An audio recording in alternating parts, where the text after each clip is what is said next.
দুই নেতাই এখন ঋতব্রত শিবিরে। এক ডালে থেকেও বীরভূমের কেষ্ট মণ্ডল আর কাজল শেখের গোলমালে নতুন মাথা। কেন? কারণ কাজল শেখকে জেলা পরিষদের সভাধিপতির পদ থেকে সরাতে অনাস্থা আনলেন অনুব্রতর অনুগামীরা। কাজলের বিরুদ্ধে উচ্চের অভিযোগ তাদের।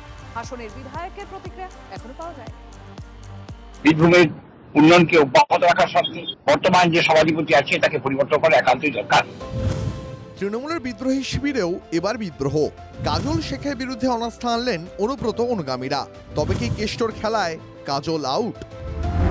এই প্রেক্ষাপটে তৃণমূল পরিচালিত আরও এক জেলা পরিষদে রাজনৈতিক টানাপোড়েন। তৃণমূলের ঋতব্রত শিবিরে অনুব্রত মণ্ডল ও কাজল শেখ থাকলেও দুজনের দ্বন্দ্ব ফের সামনে এলো।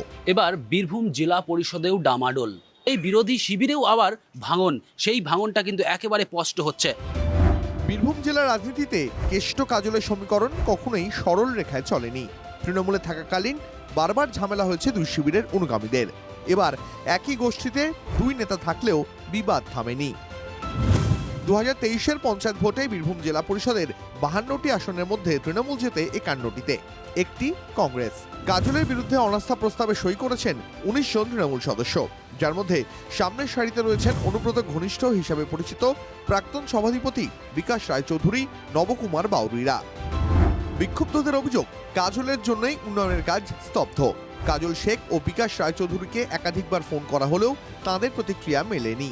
জেলা পরিষদের সভাধিপতি অফিসে আসেন না, প্রচুর ফান্ডের টাকা এসেছে, সেটা পড়ে আছে, উন্নয়ন খাতে খরচ হচ্ছে না। কাজল শেখ আর চালাতে পারছে না। আমরা পুরো বিষয়টাই মনিটরিং এর মধ্যে রাখছি।